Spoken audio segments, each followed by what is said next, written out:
SSC ২৬ ব্যাচের শিক্ষার্থীবৃন্দ, গণিত পরীক্ষায় বৃত্ত অধ্যায় থেকে দেখা যায় বোর্ডে থাকা এমসিকিউটা প্রায়শই আসে।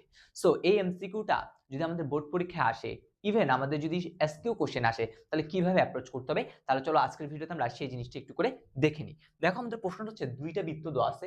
সেই দুইটা বৃত্ত পরস্পরকে যদি অন্তঃস্পর্শ করে, সত্যটা কি?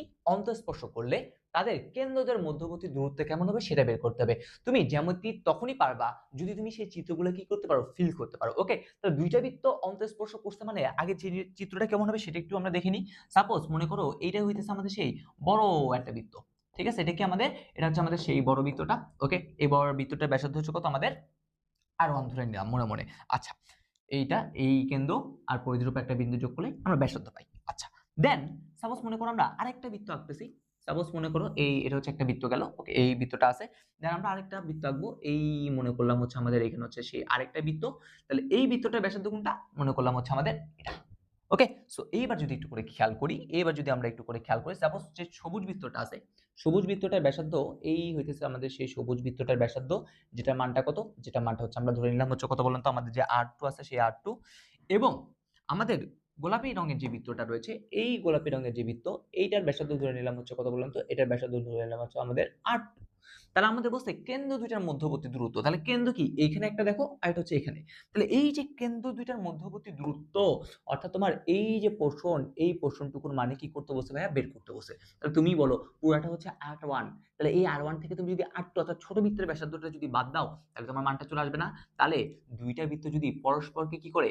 অন্তঃস্পর্শ করে, তার কেন্দ্রদ্বয়ের মধ্যবর্তী দূরত্ব নির্ণয় সূত্র কি বলেন তো? R1 মাইনাস কত বলেন তো? R1 মাইনাস হচ্ছে R2। ঠিক আছে, তাহলে কেন্দ্র দুটো যদি পরস্পর কি করে? অন্তঃস্পর্শ করে, তাহলে সূত্র কি? সূত্র হচ্ছে R1 মাইনাস R2। তাহলে কি লাগবে? R লাগবে।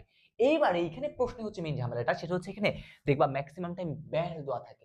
দুইটাই ব্যাস দিতে পারে, অথবা একটা ব্যাস একটা ব্যাসার্ধ দিতে পারে। ব্যাসার্ধ দিতে একদম ইজি, কিন্তু ব্যাস দিলে একটু ঝামেলা। তাহলে এখন দেখো আমার বলছে 8 সেন্টিমিটার সেন্টিমিটার ব্যাস বিশিষ্ট, তাহলে ব্যাস দিছে।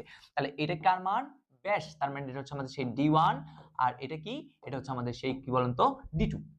তাহলে আমি যদি R1 টা যদি এখান থেকে বের করতে চাই, তাহলে কি করতে হবে? আমার যে D1 টা আছে, সেই D1 টাকে 2 দ্বারা ভাগ করতে হবে। তাহলে আমরা যদি 8 কে যদি 2 দ্বারা ভাগ করি, তাহলে ভাগফল কত হবে? ভাগফল হবে হচ্ছে আমাদের 4। সেম ভাবে এবার যদি আমরা R2 বের করতে চাই, তাহলে কি করতে হবে? আমার যে D2 আছে সেটাকে কি দ্বারা ভাগ করতে হবে? 2 দ্বারা ভাগ করতে হবে। D2 এর মানটা হচ্ছে 6, 6 কে 2 দ্বারা ভাগ করলে কত? 6 কে 2 দ্বারা ভাগ করলে হচ্ছে আমাদের 3।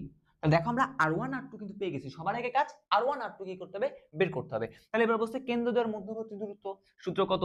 4 মাইনাস 3, কারণ আমাদের একটা পাইছি 4, একটা পাইছি হচ্ছে 3। তাহলে 4 মাইনাস 3